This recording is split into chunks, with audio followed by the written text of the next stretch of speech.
அனைவருக்கும் வணக்கம். கடந்த 20 நாட்களாக அண்ணாமலை ஆதரவாளர்கள் மனதிலையும் தமிழக அரசியலை உற்று நோக்கக்கூடிய நிறைய பேர் இருப்பாங்கல்ல, அவர்களுடைய மனசிலும் இருந்த கேள்வி என்ன அப்படின்னா, அண்ணாமலை ஒரு இயக்கத்தை ஆரம்பிச்சேன்னு சொல்லிட்டாரு. வி த லீடர்ஸ் அப்படிங்கிற ஒரு அமைப்பை இயக்கத்தை ஆரம்பிக்கிறேன்னு சொல்லிட்டாரு.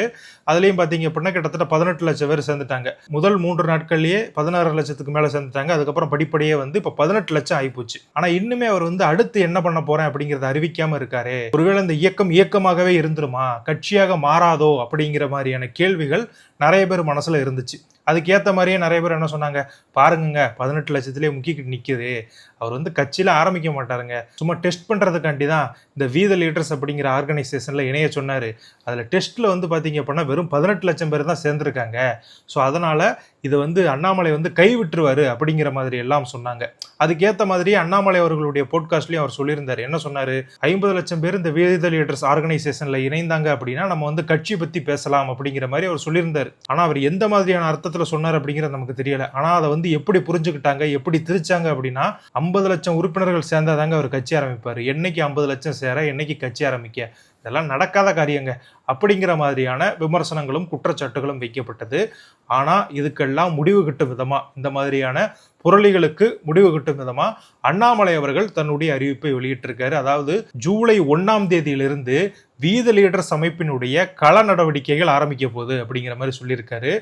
ஜூலை 1ஆம் தேதியிலிருந்து நம்முடைய கள நடவடிக்கை ஆரம்பிக்க இருக்கிறது. நம்ம ஜூலை மாதம் முழுவதுமே ட்ரக்ஸுக்கு எதிரான ஒரு மாசமாக எப்பொழுதுமே கவர்மெண்ட் செய்யணும்னு பார்ப்போம். அது சிவிக் ஆக்ஷன், பப்ளிக் நம்ம மோட்டிவேட் பண்ணி, நாம குறிப்பாக ட்ரக்கை பொறுத்த வரைக்கும் டிமாண்ட் ரிடக்ஷன்ல நம்முடைய வி த லீடர்ஸ் முழுசா இறங்க போகுது. ஜூலை மாதம் முழுவதுமே, ஆகஸ்ட் மாதம் முழுவதுமே சுற்றுச்சூழலுக்காக. உங்களுக்கு தெரியும், எல்னினோ எங்கேயோ நடக்குது, எனக்கு தமிழகத்துல வறட்சி, இந்த வருஷம் மழை வரல. தமிழகத்துல நம்முடைய கிரீன் கவர்லாம் பார்க்கறது, இதெல்லாம் யார் பார்க்கறது, ரோடு சென்டர்ல யாரை பார்க்கறது, வி த லீடர்ஸ் நாம பார்க்கிறோம். மக்களுக்காக நாம இறங்குறோம். எல்லாம் அரசு மேல பழி போடுவதை விட மக்களாக நாம் இறங்கி செய்வோம் அப்படிங்கிறதுக்காக ஆகஸ்ட் மாதம் முழுவதுமே சுற்றுச்சூழலுக்காக, வனத்தை அதிகப்படுத்துவதற்கான முயற்சியில் நாம் இறங்கி இருக்கோம். இந்த மாதிரி ஒரு மாதமே ஒரு ஃபோக்கஸ்ட் இனிஷியேட்டிவோட நம்ம இறங்குறோம். ஜூலை 1 முதல் வாரத்துல உங்களுக்கு வி த லீடர்ஸ் ஆப் வந்துடும். பர்சனலைஸ்ட் ஸ்பேஸ் கம்யூனிட்டியோட நீங்க கனெக்ட் பண்ணிக்கலாம், நிறைய விஷயங்கள் செய்யலாம். குறிப்பாக ஜூலை முதல் வாரத்துல வி த லீடர்ஸ் அமைப்பினுடைய மொபைல் ஆப் வெளியே வரும் அப்படிங்கிற மாதிரி சொல்லியிருக்காரு. அதே மாதிரி ஜூலை மாதத்தை போதைக்கு எதிரான மாதமாக நம்ம அனுசரிக்க போறோம் அப்படிங்கிற மாதிரியும், ஆகஸ்ட் மாதத்தை சுற்றுச்சூழலுக்கான மாதமாக நம்ம அனுசரிக்க போறோம் அப்படிங்கிற மாதிரியும் சொல்லியிருக்காரு. ஆகஸ்ட் 15 சுதந்திர தினம் அன்னைக்கு நம்முடைய முன்னாள் குடியரசுத் தலைவர் டாக்டர் திரு ஏபிஜே அப்துல் கலாம் அவர்களுடைய பெயர்ல APJ ethics and politics centre அப்படிங்கிற பயிற்சி நிறுவனத்தை, அந்த பயிற்சி மையத்தை திறப்பதற்கான வாய்ப்பு இருப்பதாகவும் கூறப்பட்டிருக்கு.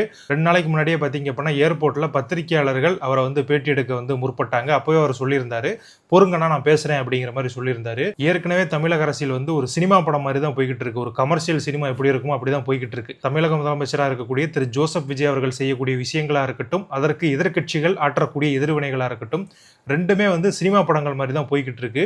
ஸோ இதில் அண்ணாமலையும் உள்ள வந்துட்டாருன்னு வச்சுக்கோங்களேன், இன்னுமே மசாலா கூட்டின ஒரு படமா மாறிடும். அந்த அளவுக்கு அதிரடிக்கு பஞ்சம் இல்லாமல் இருக்கும் அப்படிங்கிறத நம்ம எதிர்பார்க்கலாம். இன்னொரு முக்கியமான விஷயம் நடந்திருக்கு. பார்லிமெண்ட் டைகர், நாடாளுமன்ற புலி அப்படின்னு வர்ணிக்கப்படக்கூடிய ஐயா வைகோ அவர்களை ஒரு பக்கம் பார்த்தீங்க அப்படின்னா விசிகாரங்க போட்டு கடுமையான விமர்சனங்கள் பண்ணி பொழந்துக்கிட்டு இருந்தாங்க.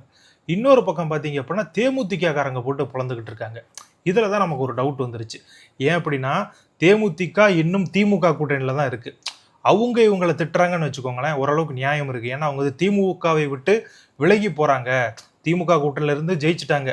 அவங்க உதயசூரியன் சின்னத்தில் தான் போட்டியிட்டு ஜெயிச்சாங்க.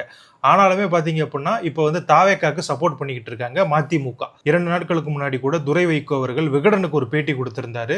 அதில் பெண் நிறுவனம் குறித்தும் திமுகவினுடைய செயல்பாடுகள் குறித்தும் ரொம்பவே கடுமையான விமர்சனங்களை முன் வச்சிருந்தாரு. எல்லா கட்சிகள்லையும் ஸ்லீப்பர் செல் வச்சிருக்காங்க, எங்களுடைய நடவடிக்கைகளை அவங்க கண்காணிக்கிறாங்க, பெண் நிறுவனம் தான் இந்த தோல்விக்கு காரணம் அப்படிங்கிற மாதிரி நேரடியாகவே குற்றச்சாட்டை வச்சிருந்தாரு. அதுக்கப்புறமா என்ன சொல்லியிருந்தாரு அப்படின்னா, நாங்கள் ஒரு குழுவை கூட்டி அந்த குழுவில் தான் நாங்கள் தாவேக்கா கூட்டணிக்கு போகணுமா இல்லை திமுக கூட்டணியிலே இருக்கணுமா அப்படின்னு முடிவெடுப்போம் அப்படிங்கிற மாதிரிலாம் சொல்லியிருந்தாரு. இதற்கு ராசா அவர்கள் எதிர்ப்பு தெரிவிச்சிருந்தாரு. அவங்கள மறைமுகமா கிண்டல் பண்ணி இன்னைக்கு ஒரு மேடையில பேசியிருந்தாரு. பொதுக்குழு யாராவது ஒருத்தர் போடுறாராம், நாங்கள் கூட்டணி இருக்கிறோமா இல்லையா என்பதை அப்படியே ஜனத்திரள் சமுதாயத்து பெரிய அப்படியே போனா அப்படியே 1 லட்சம் பேர் கூடுறாங்களாம். மொத்த கட்சியுமே கலைஞர் கோட்டம் கொள்ள இருக்கு, மொத்த கட்சி அவ்வளவுதான் இருக்கும்.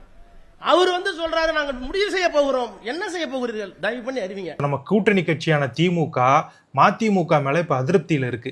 இந்த நேரத்துல நம்மளும் மதிமுக அட்டாக் பண்ணோம்னு வச்சுக்கோங்களேன், திமுகவுக்கு நம்ம மேல ஒரு நன்மதிப்பு வரும் அப்படின்னு சொல்லிட்டு தான் தேமுதிக இப்படி பண்றாங்கன்னு நம்ம யோசிச்சோம் அப்படின்னா, இந்த பக்கம் ஏன் விசிக வைகோ அவர்கள் அட்டாக் பண்றாங்க அப்படிங்கிற ஒரு கேள்வியும் வருது. அடுத்துதான் நமக்கு தெரிய வருது, நம்ம நாடாளுமன்ற புலி இருக்காருல்ல ஐயா வைகோ அவர்கள், அவர் வந்து திமுகவை அட்டாக் பண்றது மட்டும் இல்லாம ஒரு பக்கம் விசிகாவையும் தேமுதிகவையும் மறைமுகமா அட்டாக் பண்ணியிருக்காரு. அதுல அவர் என்ன சொல்லியிருக்காரு அப்படின்னா, கிளைகள் இல்லாத கட்சிக்கு 8 இடங்கள், கட்சியை காணாம போகும் இந்த கட்சிக்கு 10 இடங்கள் பிளஸ் ராஜ்யசபா.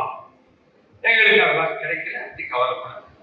ஆனால் நாங்கள் நடத்தப்பட்ட விதம், உங்க சின்னத்தில் நிற்க கூடாது, எங்க சின்னத்தில் தான் நிற்கணும். மற்ற கட்சிகள் தான் தனித்தனி சின்னத்தில் நிற்குது. சிறுத்தைகள் நிற்கிறாங்க, கம்யூனிஸ்ட் நிற்கிறாங்க, முஸ்லீம் நிற்கிறீங்க, தேமுதிக நிற்குது. எங்களுக்கு மட்டும் ஏன் இந்த தண்டனை? இல்லை இல்லை, எங்க சின்னத்தில் தான் நிற்கிறோம். அதனால வேறு வெளியில்லாமல் நிற்க வேண்டிய நிலைமை ஏற்படும். எங்கள் சுயமரியாதையை, தன்மானத்தை கொஞ்சம் இழந்து விட்டு தான் 9 வருடம் நான் பயணிக்கிறேன் அப்படிங்கிற மாதிரி ஒரு கேள்வியை கேட்டிருக்காரு. அதாவது நான் வந்து சுயமரியாதை இழந்துட்டு தான் அந்த கூட்டணியில இருந்தேன், ஆனா எங்களுக்கு வெறும் 4 தொகுதி தான் கொடுத்தாங்க, அதுவும் உதயசூரியன் சின்னத்துல போட்டியிட சொன்னாங்க. ஆனா காணாமல் போகக்கூடிய நிலையில் இருக்கக்கூடிய தேமுதிகக்கு 10 சீட்டு ஒரு ராஜ்யசபா சீட்டும் கொடுத்தது மட்டும் இல்லாம கிளைகளே இல்லாத கட்சியாம் எது விசிகா, இந்த கிளைகளே இல்லாத கட்சிக்கு 8 சீட்டு அப்படின்னு சொல்லிட்டு விடுதலை சிறுத்தைகள் கட்சியும் தேமுதிக கட்சி மீதையும் விமர்சனங்களை முன் வச்சிருக்காரு. ஸோ இந்த கருத்தை சொன்னதுனாலதான் ஐயா வைகோ அவர்களை தேமுதிகவும் விசிகாவும் சமூக வலைதளங்கள்ல போட்டு பொழந்துகிட்டு இருக்காங்க. ஸோ ஏற்கனவே பார்த்தீங்க அப்படின்னா மதிமுக மீது திமுகவும் அதிருப்தியில தான் இருக்காங்க. இவங்களே கூட்டணியில இருந்தா கூட அவங்க வந்து அடுத்த தேர்தலுக்கு மதிமுகவுக்கு சீட்டு கொடுப்பாங்களா அப்படிங்கிறது நமக்கு தெரியல.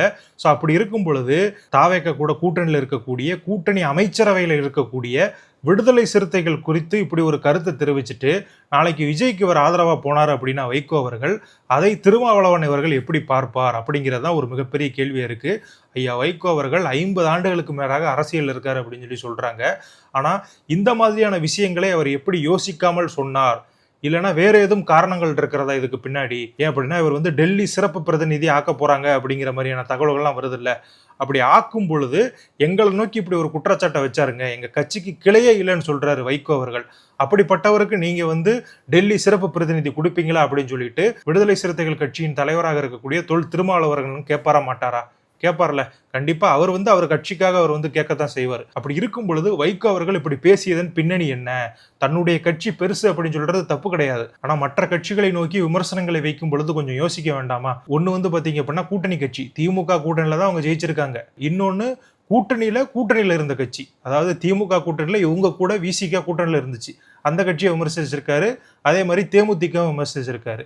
சரி, விசிக சண்டை போட்டு இந்த பக்கம் வந்துட்டாங்க அப்படின்னா இவர் வந்து கூட்டணிக்கு போக போற கட்சி கூட கூட்டணியில இருக்கக்கூடிய கட்சி. இப்படி ஒரு இடியாப்ப சிக்கலாகத்தான் தமிழக அரசியல் இயங்கிக்கிட்டு இருக்கு. அந்த சிக்கலை இன்னுமே சிக்கல்படுத்தக்கூடிய வேலையை மதிமுக செய்து கொண்டிருக்கிறது. குறிப்பாக ஐயா வைகோ அவர்கள் செஞ்சுக்கிட்டு இருக்காங்க. இனிவரும் காலங்களாவது ஐயா வைகோ அவர்கள் சுயமரியாதை இழக்காமல் முடிவுகளை எடுக்க வேண்டும் அப்படிங்கிறதா நம்ம எல்லாருடைய கருத்தாகவும் இருக்கு. அதே மாதிரி தான் பார்த்தீங்க அப்படின்னா ராசா அவர்கள் ஒரு திருமண விழாவில் பேசும் பொழுது நமக்கு கூட்டணியே வேண்டாம் தலைவரே, நம்ம வந்து தனிச்சு நிற்போம், 234 தொகுதியிலையும் தனிச்சு நிற்போம், அடுத்த தேர்தலில் நம்மளே வேட்பாளர் போட்டு நின்றுவோம், அந்த கூட்டணி கட்சிகள்லாம் வேண்டவே வேண்டாம் அப்படிங்கிற மாதிரி சொல்றாரு. திமுக இதுவரைக்கும் தனிச்சு நின்ற வரலாறு உண்டா? ஒரு காலகட்டத்தில் பார்த்தீங்க அப்படின்னா திமுக கூட கூட்டணி சேர ஆளே வரமாட்டேன்னு சொல்லிட்டாங்க. அப்போ என்ன பண்ணாங்க அப்படின்னா பல கட்சிகளை உடைத்து அந்த கட்சிகளே கூட்டணியில் சேர்த்துக்கிட்டாங்க. உதாரணத்துக்கு பார்த்தீங்க அப்படின்னா காங்கிரஸ்ல இருந்து ஒரு தமிழ் மாநில காங்கிரஸை உடைச்சு அவங்க கூட கூட்டணியில் சேர்த்துக்கிட்டாங்க. ஒரு எக்ஸாம்பிளுக்கு சொல்கிறேன்.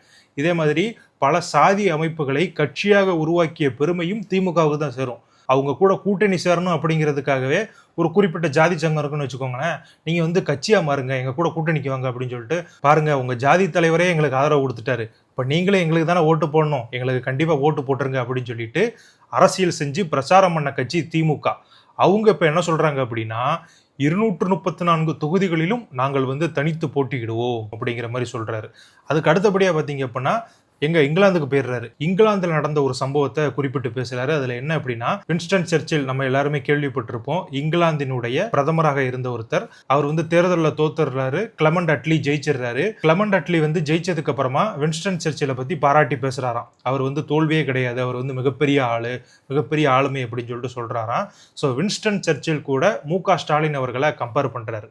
அந்த கம்பேரிசன் கூட ஓகே. ஏன் அப்படின்னா வின்ஸ்டன் சர்ச்சில் வந்து எந்த மாதிரி ஆட்சி பண்ணாரு, அவர் வந்து எந்த மாதிரியான கொடூரத்தனங்களை செஞ்சார் அப்படிங்கிறது நம்ம எல்லாருக்குமே தெரியும். அவரு கூட நீங்கள் ஸ்டாலின் அவர்களை ஒப்பிட்டு பேசுனீங்க அப்படின்னா ஓகே, எந்த விதமான தப்பும் கிடையாது. அதுக்கடுத்து வந்து தமிழ்நாட்டுக்கு வந்துடுறாரு. ஏன் அப்படின்னா பிரிட்டன் எக்ஸாம்பிளை சொன்னோம் அப்படின்னா நம்மளுக்கெல்லாம் புரியாதுல்ல, நம்மளாம் முட்டாள்கள் தானே, திமுகவில் இருக்கிறவங்க தானே அறிவாளி. அதனால தமிழ்நாட்டுக்கு வந்துடுறாரு. தமிழ்நாட்டுக்கு வந்து என்ன சொல்றாரு அப்படின்னா, காமராஜர் அவர்கள் தோற்றத்துக்கு அப்புறமா விருதுநகர் சீனிவாசன் வந்து ஒரு வெற்றி விழா கொண்டாடுறதுக்காண்டி அண்ணாவையும் ராஜாஜிவையும் கூப்பிட போறாராம். அவங்க 2 பேருமே பார்த்தீங்க அப்படின்னா காமராஜர் மிகப்பெரிய தலைவர், அவரை எதிர்த்து நீ ஜெயிச்சிட்ட அப்படிங்கிறதுக்காண்டி அந்த வெற்றி விழாலாம் வந்து கலந்துக்க மாட்டோம் அப்படிங்கிற மாதிரி விருதுநகர் சீனிவாசன் சொல்லி அனுப்பி விட்டுறாங்களாம். ஸோ காமராஜர் அவர்கள் கூட மு.க. ஸ்டாலினை வந்து கம்பேர் பண்றாரு. காமராஜர் அவர்கள் எங்க இருக்காரு, மு.க. ஸ்டாலின் அவர்கள் எங்க இருக்காரு அப்படிங்கிறது நம்ம எல்லாருக்குமே தெரியும். ஸோ இந்த மாதிரியான நபர்கள் ஆட்சி நடந்துகிட்டு இருந்துச்சுல, திமுக ஆட்சி, அப்பவே வந்து காமராஜர் கூட மு.க. ஸ்டாலினை கம்பேர் பண்ணாங்க. இப்ப நடந்துகிட்டு இருக்கிறதே காமராஜர் ஆட்சி தாங்க அப்படிங்கிற மாதிரிலாம் சொன்னாங்க. இதெல்லாம் பொறுக்காததுனால தான் மக்கள் ஸ்டாலின் அவர்களுக்கு தோல்வியை கொடுத்து வீட்டில் உட்கார வச்சிருக்காங்க. வெற்றி தோல்வி அப்படிங்கிறது அரசியல்ல சகஜம் அப்படிங்கிறத நம்ம ஏத்துக்கிறோம். ஸோ தோல்வி கொடுத்துருக்காங்க அப்படின்னா அதுக்கு காரணம் என்ன, அதை நம்ம யோசிக்கணும்ல. இந்த மாதிரி அனைத்து தரப்பு மக்களாலும் போற்றக்கூடிய ஒரு தலைவர் காமராஜர். அவரு கூட மு.க. ஸ்டாலின் அவர்களை நீங்க ஒப்பிட்டு பேசுவது தவறு அப்படிங்கிறதா எல்லோருடைய கருத்து. இதுக்கு முன்னாடி நீங்க அப்படி பண்ணதுனால தான் உங்களுக்கு மக்கள் இப்ப தோல்வியவே கொடுத்துருக்காங்க. ஸோ மீண்டும் மீண்டும் அவர் தோற்றதுக்கு அப்புறமும் நீங்க கம்பேர் பண்ணி பேசுறீங்கன்னு வச்சுக்கோங்களேன், மக்கள் மத்தியில வெறுப்பு தான் அதிகமாகும் அப்படிங்கிறதா இந்த வீடியோ மூலமா நம்ம சொல்ல வர்றோம். வேற எந்த விஷயமும் கிடையாது. இதை பார்த்து கொண்டிருக்கக்கூடிய மக்கள் நீங்க என்ன நினைக்கிறீங்க அப்படிங்கிறதையும் கமெண்ட்ல சொல்லுங்க. இந்த வீடியோ உங்களுக்கு பிடிச்சிருந்தது அப்படின்னா லைக் பண்ணுங்க, ஷேர் பண்ணுங்க, நம்ம சேனலை சப்ஸ்கிரைப் செய்து உங்களுடைய ஆதரவை கொடுங்க. நன்றி.